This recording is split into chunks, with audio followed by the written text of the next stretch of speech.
A group of war veterans reunites at the Red Lantern Bar, hoping to heal old wounds and find peace.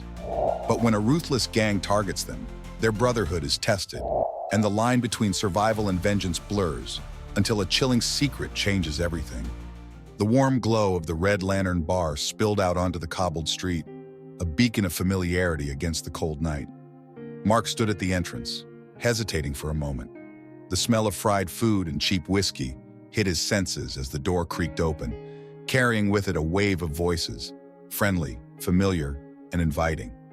He adjusted the collar of his jacket and stepped inside, greeted instantly by KJ's booming laugh. "Mark, took you long enough." KJ's grin was infectious, and Mark couldn't help but smile back. The group was gathered at a large, worn table near the back, just like old times. Ethan, ever restless, twirled a coaster between his fingers, while Doc nursed a glass of soda, his medical instincts keeping him away from alcohol. The tension Mark had carried into the bar began to dissipate as he sat down. The first round of drinks was ordered, and soon, the air filled with tales of their time in the service. Laughter bubbled over as KJ reenacted his infamous misstep during a training exercise, earning groans from Ethan and a smirk from Doc. For a while, it felt like the war was a distant memory, a chapter closed. But even amidst the laughter, the signs were there, subtle but unmistakable. Ethan's laughter faltered when someone mentioned the desert sunsets. Doc rubbed his wrist absently, where a faint scar peeked out from under his sleeve. KJ, usually the life of the party, grew quiet whenever the conversation turned too personal. Mark observed it all, his own unease simmering beneath the surface. This gathering wasn't just about nostalgia, it was an attempt to find something that felt whole in a world that had been shattered. He raised his glass, cutting through the chatter. "To us," he said, his voice steady but weighted, "for making it back, for being here together." The clinking of glasses was bittersweet, and for a moment, silence lingered like an uninvited guest. Then, Ethan cleared his throat, forcing a grin. "You're getting sappy on us, Mark. Next thing you know, you'll be crying into your beer." The group laughed, but the undercurrent of tension was undeniable. They were bonded not just by camaraderie, but by scars, some visible, others buried deep. As the night went on, the laughter became a little easier, the weight a little lighter. When the clock struck midnight, Mark leaned back in his chair, looking around at his friends. They had survived so much, but the battle to reclaim their lives was far from over. Still, for tonight, they had each other. The door to the bar creaked open again, letting in a gust of cold wind. Mark glanced toward it, an uneasy feeling stirring in his chest, but he shook it off. The night wasn't over yet. The Red Lantern was alive with energy as the friends settled deeper into their rhythm. Stories flowed like the beer, and even Ethan began to relax, his sharp edges softening under the camaraderie. The bar, dimly lit and filled with familiar faces, felt like a haven, until the low rumble of engines shattered the atmosphere. Mark turned toward the sound, his senses sharpening instinctively. Through the bar's foggy windows, he could make out the silhouettes of motorcycles pulling up. The noise of their engines grew louder before cutting abruptly, leaving behind a tense, hollow silence. The door swung open with a forceful creak, and Rick Cobra Larson stepped inside, his boots echoing against the wooden floor. The room seemed to shrink under his imposing presence. Behind him, his gang spilled in like a dark tide, leather jackets emblazoned with their insignia. The chatter in the bar died down as heads turned, the air growing thick with unease. Mark exchanged a glance with KJ, who instinctively straightened in his seat. Ethan's jaw tightened, and Doc's hand hovered near his glass, his knuckles whitening. Rick surveyed the room with a predator's smirk, his eyes locking briefly onto Mark's table before moving on. He sauntered to the bar, his gang fanning out, their movements deliberate. It wasn't the first time Mark had seen men like Rick. He could smell trouble before it even began. Well, Rick drawled, leaning against the counter. "Looks like we've stumbled onto a little reunion." His tone was casual, but there was a barb beneath it, a deliberate challenge. Ethan shifted in his seat, his tension palpable. "Ignore him," Mark murmured under his breath, his voice calm but firm. But Rick wasn't one to be ignored. He pushed off the counter and strolled toward their table, his gang trailing behind. "You boys look like you've seen some things," he said, his gaze lingering on their faces. "Must be nice, getting out of all that action." Mark forced a neutral expression. "We're just here for a drink, nothing more." Rick tilted his head, pretending to consider the words. A drink, huh? You know, I've always wondered, what's it like carrying all that baggage around? Must get heavy. His eyes flicked to Ethan, who bristled visibly. Back off, KJ said, his voice low but steady. Rick's grin widened. Oh, don't get me wrong.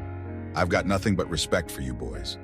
Just wondering if all that brotherhood stuff is as solid as they say, or if it cracks under a little pressure.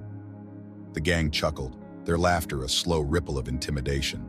Mark felt the weight of the room pressing in on them. He could see Ethan's restraint fraying, the flicker of anger threatening to ignite.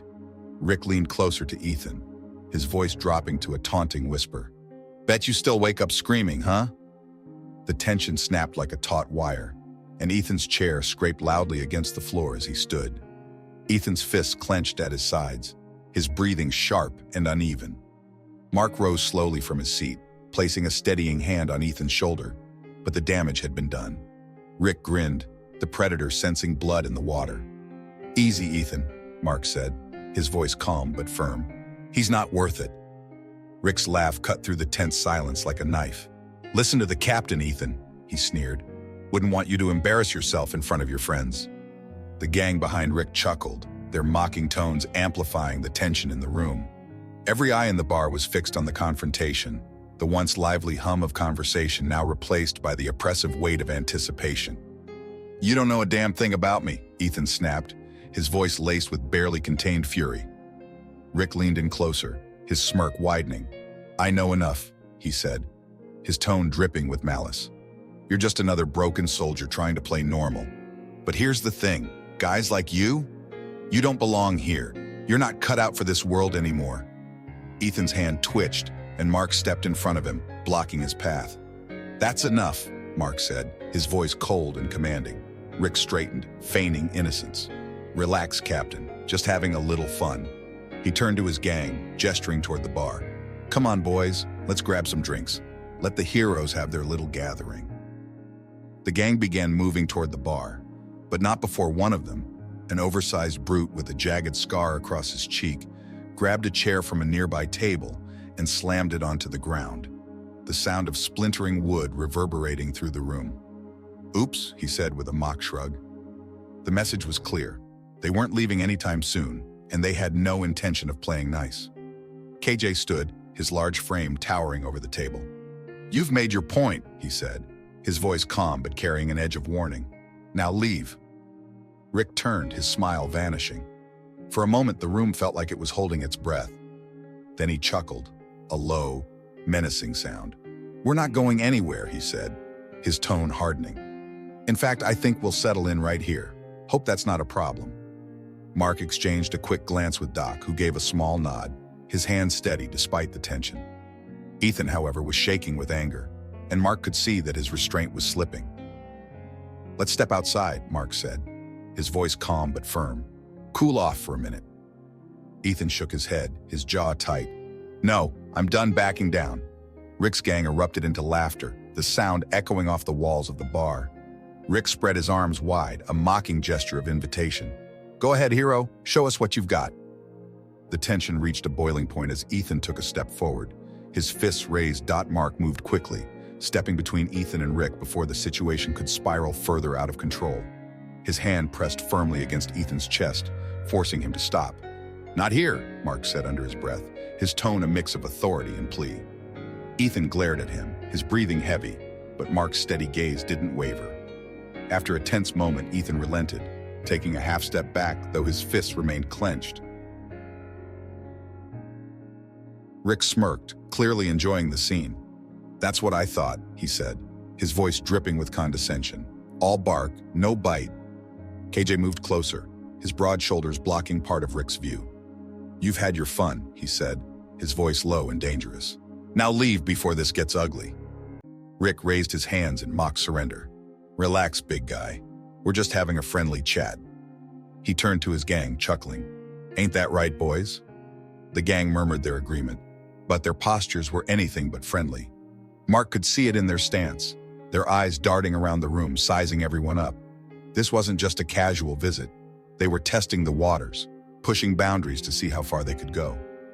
Mark gestured subtly to KJ, who nodded, understanding the unspoken command. The soldiers regrouped slightly, creating a united front. But the tension in the room didn't dissipate. It thickened, wrapping around them like a suffocating fog. Mark leaned toward KJ, keeping his voice low.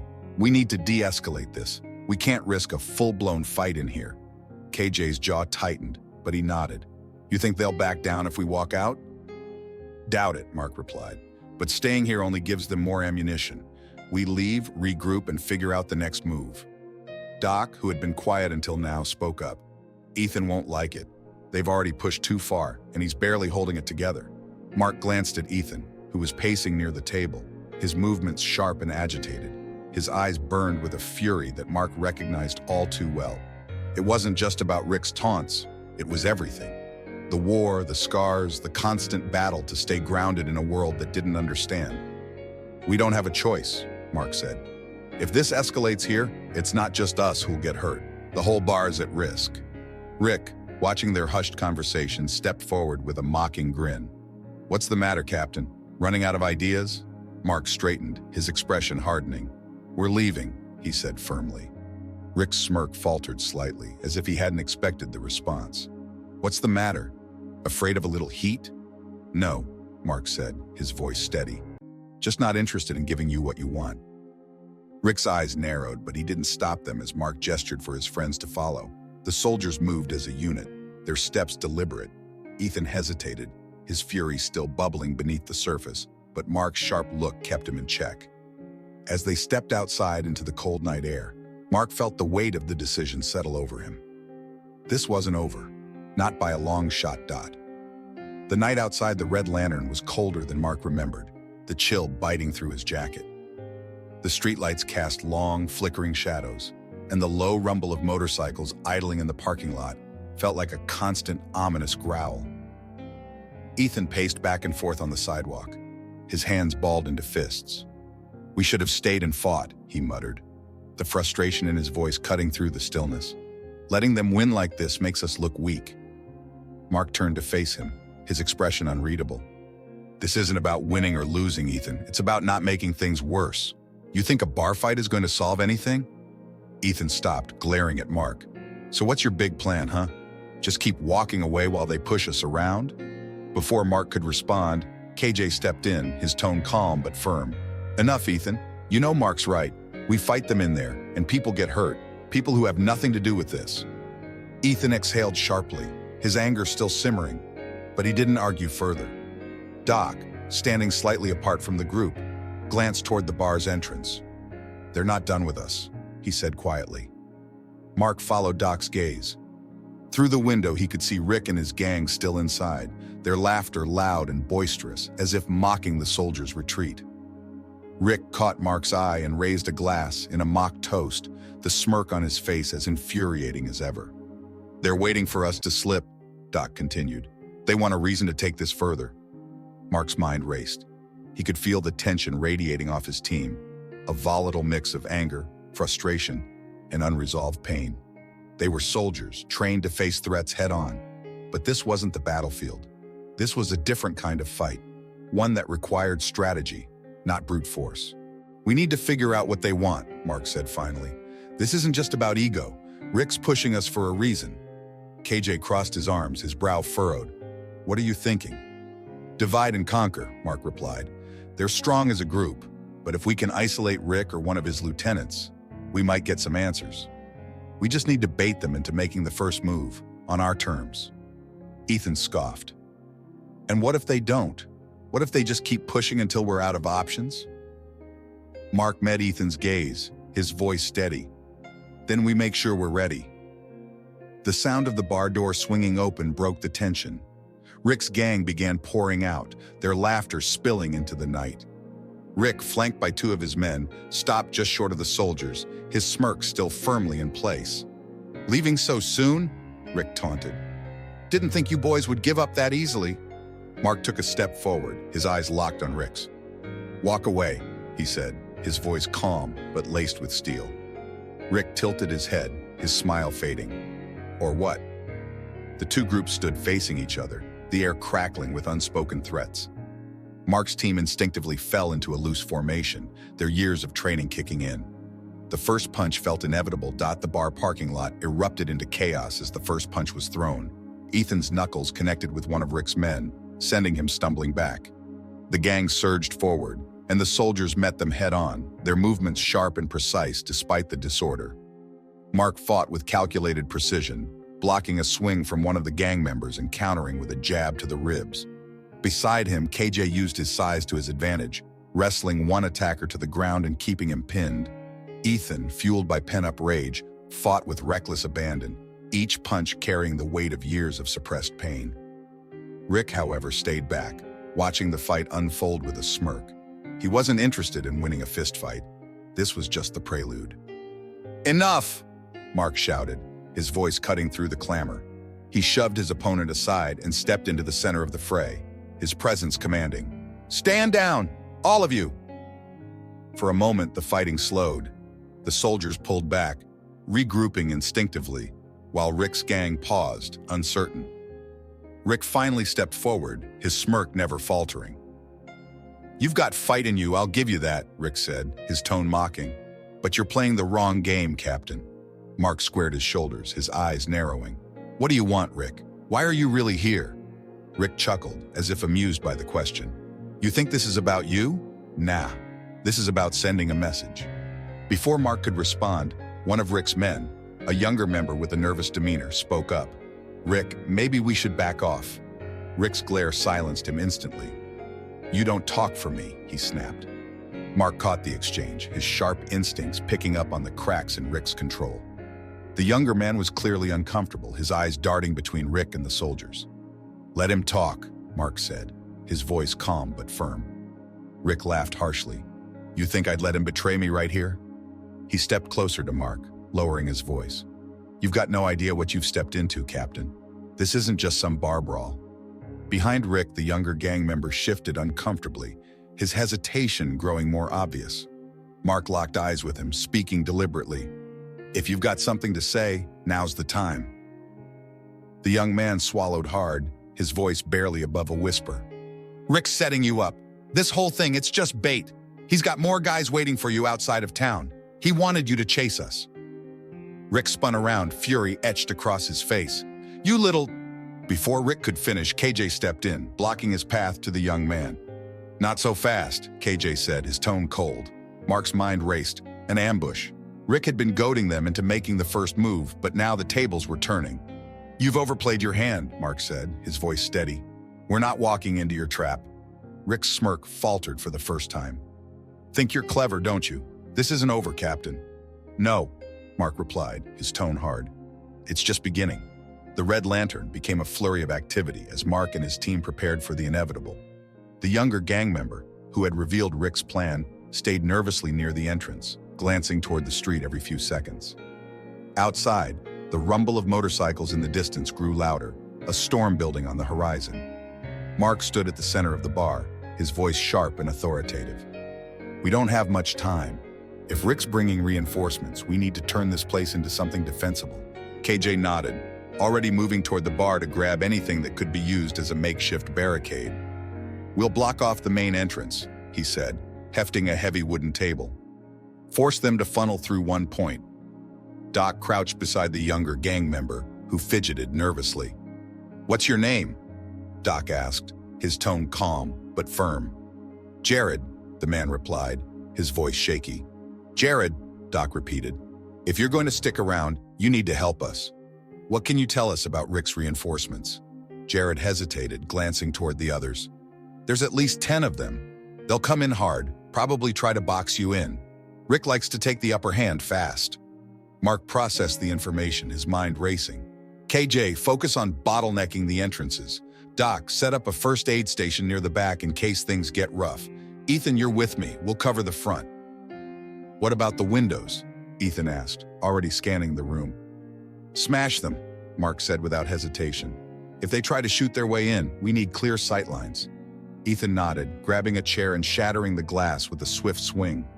As the group worked, the regular patrons of the Red Lantern watched in stunned silence. Some began to filter out, unwilling to be caught in the crossfire, while others stayed, their fear mingling with curiosity. Mark turned to the bartender, a wiry man who had been standing behind the counter, wide-eyed. "You need to leave," Mark said firmly.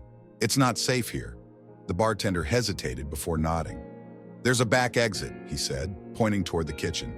Mark waved him toward it. "Take whoever wants to go. Hurry." Within minutes, the bar was transformed. Tables were overturned to create cover, the broken windows providing a strategic advantage. KJ stood near the barricaded entrance, testing its stability, while Ethan adjusted a chair to fortify their position. The rumble of engines grew deafening. Mark stepped to the front, his eyes narrowing as the headlights of a dozen motorcycles illuminated the street outside. The gang dismounted, their silhouettes dark and menacing against the glow. Rick stood at the forefront, his smirk returning. He shouted, his voice carrying through the night, "Come on, Captain, let's finish this." Mark glanced back at his team. "Remember your training, work together. We get through this." The first crack of gunfire shattered the stillness, and the fight for the Red Lantern began. The first wave of gang members charged toward the bar, their shouts blending with the roar of motorcycles and the crackle of gunfire. Mark and Ethan held their positions at the shattered windows, firing controlled bursts to keep the attackers at bay. Each shot was measured, deliberate, but the gang's numbers were overwhelming. Inside, the dimly lit bar felt like a fortress under siege. KJ stood at the barricaded door, his strength and determination unwavering as he held back two attackers trying to break through.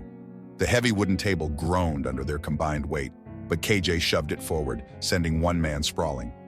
"Stay on the windows," Mark shouted, his voice cutting through the chaos. "KJ, hold that door!" A loud crash came from the back of the bar, and Doc's voice rang out. "They're trying to flank us!" Mark spun, his mind racing. "Doc, fall back to the kitchen. Protect the back exit." But before Doc could respond, one of the attackers threw a crude Molotov cocktail through a side window. Flames erupted near the bar, spreading quickly across the wooden floor. The orange glow bathed the room in an ominous light, and the heat was immediate and oppressive. "We've got fire!" Ethan yelled, his voice strained as he reloaded. Mark grabbed a fire extinguisher from behind the bar, tossing it to Doc. "Keep it contained," he ordered. As Doc scrambled to douse the flames, he was caught off guard by one of Rick's men charging through the smoke. The man swung a crowbar, and Doc barely had time to react, raising his arm to block the blow. The impact sent him crashing to the floor, a deep gash opening on his shoulder. "Doc!" Ethan shouted, abandoning his post to rush to his friend's side. He tackled the attacker, the two of them grappling on the floor. Mark's heart sank as he saw Doc clutching his shoulder, blood seeping between his fingers. "Ethan, get him out of here!" "I'm fine," Doc insisted, trying to push himself up despite the pain. "No, you're not," Mark snapped. "Fall back to the kitchen with Jared. Now!" Reluctantly, Doc allowed Ethan to help him to his feet, and the two retreated to the relative safety of the back. Jared, pale and trembling, tried to assist, his hands shaking as he applied pressure to Doc's wound. Meanwhile, KJ faced off against Rick himself. The gang leader had finally forced his way into the bar, his brass knuckles gleaming in the firelight. Their fight was brutal, each blow echoing through the room. KJ's sheer strength gave him an edge, but Rick fought dirty, using quick jabs and underhanded strikes to wear him down. "KJ, hold on!" Mark shouted, but his attention was pulled back to the windows as another wave of attackers approached. The battle raged on, the soldiers fighting with every ounce of their training and determination. But the cost was clear. Doc's injury weighed on them, and the fire continued to spread, forcing them to adapt with every passing second. Amid the chaos, KJ roared, delivering a final crushing blow that sent Rick sprawling. Bloodied but defiant, KJ stood over him, his chest heaving. "You picked the wrong fight," he growled. The gang hesitated, their leader momentarily down, giving Mark and his team a brief but precious reprieve. The bar was a battlefield, its floor littered with broken furniture, spent shell casings, and the heavy weight of exhaustion. Flames licked at the edges of the room, forcing the soldiers to adapt their positions. Through the chaos, Mark's mind remained razor-sharp, calculating their next move. "Ethan, how's Doc?" Mark shouted, firing another controlled burst through the shattered window to keep the gang at bay. "He's stable for now," Ethan replied, his voice strained. "But we need to get him out of here. This place is a death trap." Mark nodded grimly. He knew they couldn't hold the Red Lantern much longer, not with the fire spreading and their resources dwindling. To make matters worse, Jared's earlier warning echoed in his mind. Rick's reinforcements weren't just a bluff. They'd arrive soon, and when they did, the odds would tilt even further out of their favor. "Jared," Mark called, motioning for the young gang member to come closer. "You said there were hostages. Where are they?" Jared hesitated, his face pale. "Rick's got them out in the storage yard behind the bar. He's using them as leverage." Mark's jaw tightened. "How many?" "Two. A bartender and a waitress," Jared stammered. "They're tied up near the old shipping containers." Mark cursed under his breath. Rick's cruelty was calculated. He'd left them no room for retreat. "Ethan, KJ," Mark barked. "We're moving out. We're going to rescue the hostages." "What about Doc?" Ethan protested. "He stays with Jared," Mark replied firmly. "Barricade the kitchen and hold out as long as you can. We'll be back." Doc grimaced but nodded, understanding the necessity. "Just don't take too long." With KJ leading the way, the team pushed through the back exit, emerging into the cold night. The storage yard was shrouded in darkness, the faint hum of distant engines growing louder. Mark signaled for silence, his hand raised, and the three soldiers moved like shadows, their movements precise. Near the shipping containers, the hostages were bound and gagged, their eyes wide with fear. Two gang members stood nearby, their attention split between the growing commotion at the bar and their guard duty. Mark signaled to KJ and Ethan, outlining the plan with quick hand gestures.